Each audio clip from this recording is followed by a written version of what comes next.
그날 밤 저는 집에 들어가지 않았습니다. 현관 앞에 서 있었어요. 열쇠를 손에 쥔 채로 손이 떨려서 자물쇠 구멍을 못 찾겠는 거예요. 52년을 살면서 제 몸이 이렇게 반응한 적이 없었어요. 그 남자 팔이 제 허리를 감싸는 순간 저는 도망가지 않았습니다. 도망가야 했는데 그 순간 제가 이미 늦었다는 걸 알았어요. 왜 안 갔을까요? 지금도 그 질문이 새벽에 깨어날 때마다 옵니다. 그를 처음 본 날 저는 그가 위험한 사람인지 몰랐어요. 딸아이 결혼 피로연 테이블 끝자리 샴페인 잔을 손에만 쥐고 있던 저한테 그가 맞은편에 앉았어요. 말을 건네는데 목소리가 낮았어요. 눈을 피하지 않았어요. 제 말이 끝날 때까지 기다렸어요. 그게 전부였는데 집에 오는 길에 구두굽이 돌바닥에 걸렸어요. 아무도 없는 주차장에서 혼자 비틀거리다가 차 문을 잡았는데 손이 차가워서 그제야 얼마나 오래 그 자리에 앉아 있었는지 알았어요. 세 번째 만남이었어요. 카페도 아니고 식당도 아니고 그의 차 안이었어요. 비가 왔어요. 갑자기 주차장에서 비를 피하려다가 그냥 차에 올라탔는데 문을 닫으니까 빗소리가 지붕을 두드렸어요. 창문이 빠르게 흐려졌어요. 좁았어요. 그 사람이랑 이렇게 가까이 있어 본 적이 없었는데 어깨가 닿을 만큼, 숨이 섞일 만큼 저는 앞유리만 봤어요. 그가 히터를 켰어요. 바람 소리가 났어요. 그리고 말했어요. 손 차갑네요. 봤더니 그가 제 손을 잡고 있었어요. 손을 놓으려고 했어요. 근데 손가락이 움직이지 않았어요. 언제 잡았는지도 모르게 두 손으로 감싸듯이 저는 빼지 않았어요. 빼야 했어요. 뺐어야 했어요. 근데 그 손이 따뜻해서 그 온기가 손목을 타고 팔꿈치까지 올라와서 저는 그냥 굳어버렸어요. 그가 제 손을 비볐어요. 천천히 손가락 사이사이를. 저는 숨을 참고 있었어요. 참는다는 걸 그때 알았어요. 창밖에 빗소리가 새졌어요. 차 안이 점점 더 좁아지는 것 같았어요. 그가 고개를 돌렸어요. 저를 봤어요. 저는 그쪽을 볼 수가 없었어요. 앞유리에 빗물이 흘러내리는 걸 봤어요. 그가 말했어요. 나는 지금 많이 위험한 것 같아요. 저는 그 말을 들었을 때 등 뒤에서 뭔가가 확 올라왔어요. 더웠어요. 히터 때문이 아니라 뭐라고 해야 했을까요? 가야 한다고, 이러면 안 된다고, 우리 이러지 말자고. 근데 제 입에서 나온 건 아무 말도 아니었어요. 침묵이었어요. 그리고 그 침묵이 대답이 됐어요. 빗소리가 그쳤어요. 아직 비는 오는데 제 귀에 안 들렸어요. 그날 이후 우리 사이에 뭔가가 달라졌어요. 말이 달라진 게 아니에요. 거리가 달라졌어요. 전에는 테이블 너머로 마주 앉았는데 그 다음부터는 나란히 앉았어요. 어깨가 닿는 자리에. 그게 자연스러웠어요. 우리 둘 다 아무 말 없이 그냥 그렇게 됐어요. 일주일 뒤에 그의 집에 갔어요. 밥을 같이 먹기로 했어요. 그게 전부였어요, 계획은. 그가 된장찌개를 끓였어요. 냄새가 좋았어요. 마늘이랑 두부랑 뚝배기가 끓는 소리가 부엌에 가득했어요. 저는 식탁에 앉아서 그의 뒷모습을 봤어요. 넓은 어깨, 뒤통수 요리하면서 간을 보는 옆모습. 그 사람이 이렇게 생겼구나를 그날 처음 제대로 봤어요. 밥을 먹고 설거지를 했어요. 제가 씻고 그가 닦았어요. 싱크대 앞에 나란히 서서 그의 팔꿈치가 제 팔꿈치에 계속 스쳤어요. 부엌이 좁아서였는데 저는 옆으로 비키지 않았어요. 마지막 그릇을 닦을 때 그가 말했어요. 여기 있는 거 편해요? 저는 물기를 닦으면서 말했어요. 네, 다행이다. 그가 행주를 내려놓으면서 제 쪽으로 몸을 틀었어요. 가까웠어요. 싱크대 앞이라 뒤로 물러날 데도 없었어요. 그가 제 얼굴을 봤어요. 오래. 저는 시선을 피하지 않았어요. 이번엔 그의 손이 올라왔어요. 제 볼 옆에 흘러내린 머리카락을 귀 뒤로 넘겨줬어요. 아주 천천히. 그 손가락 끝이 귀를 스쳤어요. 저는 눈을 감았어요. 감으면 안 됐는데. 눈을 감았어요. 그날 밤 우리는 소파에 앉아 있었어요. 옆에 앉다가 어느 순간 어깨가 닿았어요. 어느 순간 그의 팔이 제 어깨 뒤로 갔어요. 어느 순간 제가 그 팔 쪽으로 기울어졌어요. 어느 순간들이 다 조용했어요. 그의 가슴 쪽에 제 어깨가 닿아 있었어요. 숨 쉬는 게 느껴졌어요. 올라갔다 내려갔다. 저는 그 리듬을 듣고 있었어요. 그가 낮게 말했어요. 이러면 안 되는 거 알아요. 저는 대답하지 않았어요. 알면서도 자꾸 보고 싶었어요. 저는 눈을 뜨지 않은 채로 그의 셔츠를 손으로 쥐었어요. 손가락으로 천을 잡았어요. 아주 조금. 그가 그걸 느꼈는지 팔이 더 감겼어요. 저는 그 안에서 숨을 내쉬었어요. 일주일이 지났어요. 그가 문자를 보냈어요. 오늘 힘들었어요. 목소리 들을 수 있어요? 저는 전화기를 들었어요. 통화 버튼을 누르기 전에 거울을 봤어요. 왜 봤는지 모르겠어요. 그냥 봤어요. 전화를 했어요. 그가 받았어요. 첫 마디가 고마워요 였어요. 아무것도 안 했는데 전화 받은 것밖에 안 했는데 저는 침대에 누워서 그의 목소리를 들었어요. 그날 있었던 일들을 말했어요. 저는 가끔 응 하거나 그랬어요 하거나 1시간이 지났어요. 그가 말했어요. 옆에 있어줘서 고마워요. 저는 전화기를 쥔 손에 힘을 줬어요. 저야말로요. 전화를 끊고 나서 어두운 천장을 봤어요. 심박이 여전히 빨랐어요. 이게 뭐지? 이게 뭔지 알면서도 물어봤어요. 혼자서. 그가 드라이브를 제안한 건 12월 첫째 주였어요. 밤이었어요. 차에 타니까 히터가 켜져 있었어요. 좌석이 따뜻했어요. 그가 시트 열선을 미리 켜놨더라고요. 말없이. 저는 그걸 알아챘어요. 말하지 않았어요. 강변으로 달렸어요. 한강 다리 불빛이 물에 찍혀서 흔들렸어요. 라디오가 낮게 켜져 있었어요. 한참 달리다가 그가 갓길에 차를 세웠어요. 강이 보이는 자리였어요. 그가 시동은 끄지 않았어요. 히터가 계속 돌아갔어요. 창밖을 봤어요. 강물 위로 바람이 갔어요. 검고 넓었어요. 그가 말했어요. 할 말이 있어요. 저는 그쪽을 봤어요. 그가 앞을 보면서 핸들을 잡은 채로 말했어요. 당신 생각을 너무 많이 해요. 저는 숨을 한번 들이쉬었어요. 아침에 일어나면 오늘 볼 수 있나? 밥 먹으면 뭐 먹고 있나?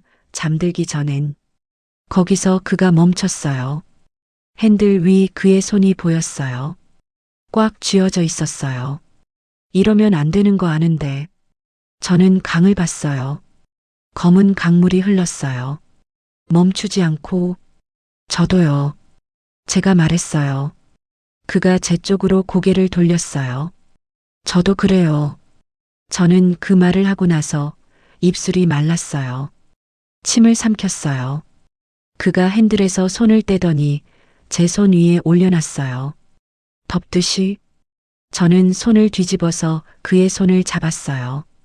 차 안에 히터 소리만 났어요. 강물은 흘렀어요. 우리는 말을 하지 않았어요. 그날 집에 돌아가지 않았어요. 그의 집에 있었어요. 소파에서 그가 제 손을 잡은 채로 말했어요. 오늘 가지 마요. 저는 그 말을 들었을 때 가슴 안쪽 어딘가가 무너지는 소리를 들었어요. 쾅, 이 아니라 스르르 그런 소리. 그러면 아무것도 안 해도 돼요. 그냥 여기 있어요. 저는 대답 대신에 손을 놓지 않았어요. 불을 껐어요. 창밖에 12월의 서울이 있었어요. 불빛들, 차 소리, 멀리서 누군가의 웃음소리. 그의 어깨에 기댔어요. 그가 제 머리 위에 턱을 얹었어요. 숨이 닿았어요. 이마에. 저는 눈을 감았어요. 새벽 2시였어요. 잠이 든 게 아니었어요. 그냥 눈을 감고 있었어요. 그도 깨어 있다는 걸 알았어요. 숨이 고르지 않았거든요. 그가 속삭였어요. 자요? 아니요. 무슨 생각해요? 저는 잠깐 있다가 말했어요. 이게 꿈이면 어쩌나. 그가 제 손을 꽉 쥐었어요. 꿈 아니에요. 저는 고개를 들었어요. 어둠 속에서 그의 얼굴이 보였어요. 가까웠어요. 이마에서 이마까지 10cm도 안 됐어요. 그의 눈이 저를 봤어요. 저는 그 눈을 피하지 않았어요. 그가 천천히 손을 올려 제 뺨을 감쌌어요. 차갑지 않았어요. 따뜻했어요. 그 손바닥 전체가. 저는 그 손에 제 손을 얹었어요. 눈물이 날 것 같았어요. 슬픈 게 아닌데. 그가 이마를 제 이마에 댔어요. 숨이 섞였어요. 괜찮아요? 저는 눈을 감은 채로 고개를 끄덕였어요. 그리고 그 입술이 왔어요. 아주 천천히. 물어보듯이. 저는 눈을 감은 채로 그 입술에 닿았어요. 따뜻했어요. 52년 동안 얼어있던 어딘가가 소리 없이 열렸어요. 얼마나 그렇게 있었는지 몰라요. 그가 제 이마에 입술을 댔어요. 가만히. 그리고 저를 안았어요. 팔이 등을 감쌌어요. 두 팔로. 저는 그 안에서 처음으로 제대로 숨을 쉬었어요. 가슴이 올라가고 내려갔어요. 그의 가슴도 올라가고 내려갔어요. 같은 속도로. 창밖에 새벽이 오고 있었어요. 하늘이 검은색에서 아주 조금씩 남색으로 바뀌었어요. 저는 그것도 모르고 있었어요. 그 안에 있었으니까요. 그가 저를 놓아줬을 때 새벽 4시였어요. 창밖이 아직 어두웠어요. 그 어두운 게 좋았어요. 밝아지면 뭔가 끝날 것 같아서 저는 일어나야 했어요. 알았어요. 근데 몸이 안 움직였어요. 그의 팔이 아직 제 허리에 있었어요. 느슨하게. 잠든 것처럼. 근데 잠든 게 아니었어요. 그의 엄지손가락이 제 허리뼈 위를 아주 천천히 왔다 갔다 했거든요. 그게 느껴졌어요. 저는 숨을 참았어요. 그가 낮게 말했어요. 가야 해요? 저는 대답하지 않았어요. 가지 마요. 명령이 아니었어요. 부탁이었어요. 그것도 간신히 꺼낸 것 같은. 저는 그 목소리를 듣고 눈을 감았어요. 감으면 이 순간이 더 길어지는 것 같아서 그의 가슴에 손을 얹었어요. 셔츠 위에 심장이 뛰는 게 느껴졌어요. 빠르지 않았어요. 근데 단단했어요. 살아있다는 게 손바닥으로 왔어요. 저는 그게 좋았어요. 이 사람이 살아있다는 게. 그가 몸을 일으키더니 제 앞에 앉았어요. 마주봤어요. 어둠 속에서도 그의 눈이 보였어요. 뭔가를 말하려는 것 같은데 안 나오는 것 같은. 저도 말이 없었어요. 그가 손을 올렸어요. 제 목덜미 쪽으로, 머리카락 아래쪽을. 손가락이 닿았어요. 저는 등이 고다졌어요. 그 손이 아주 천천히 귀 뒤에서 어깨로, 어깨에서 등으로 내려왔어요. 저는 숨을 내쉬는 걸 잊었어요. 그가 이마를 제 이마에 댔어요. 눈이 마주쳤어요. 10cm도 안 되는 거리에서. 무서워요? 저는 그 말을 들었을 때 가슴 안이 꽉 찼어요. 무섭냐고요? 무서웠어요. 무서웠는데. 조금요. 그랬더니 그가 제 이마에 입술을 댔어요. 오래 뺨에도 댔어요. 그리고 귀 옆에 속삭였어요. 나도요. 그 한마디가 뭔가를 다 무너뜨렸어요. 저는 그의 목을 잡았어요. 그 순간 제가 먼저 움직였어요. 저도 놀랄 만큼 먼저 두 손으로 그리고 먼저 입술을 갖다 댔어요. 이번엔 제가 먼저였어요. 얼마나 그랬는지 몰라요. 시간이 없었어요. 그 안에는 그의 두 팔이 저를 감쌌어요. 등 전체를 아주 꽉. 그 안에서 저는 아무것도 아니어도 됐어요. 잘난 척하지 않아도 됐어요.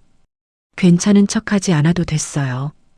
52년 동안 쌓아온 딱딱한 것들을 그냥 내려놔도 됐어요. 그 팔 안에서 저는 울었어요. 소리는 안 냈어요. 근데 눈물이 났어요. 그의 어깨에 얼굴을 묻고 그가 눈치챘어요. 등을 쓸었어요. 토닥이는 게 아니라 그냥 쓸었어요. 위에서 아래로. 아무 말하지 않았어요. 그게 더 좋았어요. 말로 설명하지 않아도 되는 사람이 이렇게 있었어요. 새벽 5시가 됐을 때 창밖이 아주 조금 밝아졌어요. 저는 일어났어요. 그가 제 손목을 잡았어요. 잡고 놓지 않았어요. 저는 그 손을 내려다봤어요. 그리고 그쪽을 봤어요. 그의 눈이 물었어요. 말없이 다시 올 거냐고. 저는 그 손을 두 손으로 감쌌어요. 꼭. 그리고 말했어요. 올게요. 그가 눈을 감았어요. 손을 놓아줬어요. 저는 코트를 들고 현관으로 걸어갔어요. 문을 열었어요. 새벽 공기가 들어왔어요. 차갑고 날카로웠어요. 돌아보지 않았어요. 근데 그의 시선이 등에 닿는 게 느껴졌어요. 문이 닫힐 때까지 집에 돌아온 건 새벽이었어요. 택시에서 내려서 새벽 공기를 마셨어요. 차가웠어요. 맑았어요. 코끝이 시렸는데 몸 안쪽이 따뜻했어요. 현관문 앞에서 거울을 봤어요. 흐트러진 머리, 올라간 볼색. 저는 그 얼굴이 낯설지 않았어요. 오히려 오래전에 잃어버렸다가 오늘 찾은 것 같은 그 얼굴. 불을 끄고 누웠어요. 눈을 감으면 그 온기가 왔어요. 그 팔이 왔어요. 그 숨이 왔어요. 괜찮은 건지 아직도 몰라요. 근데 후회는 없었어요. 그게 제 대답이었어요. 그날 밤 이후로 저는 예전의 제가 아니었으니까요. 혹시 오래 혼자였던 분이라면 오늘 이 이야기가 조금은 따뜻했기를 바라요. 구독과 좋아요로 조용히 제 손을 잡아주세요. 저도 그 손이 필요하거든요. 오늘 이야기는 여기까지입니다. 시청해주셔서 감사합니다.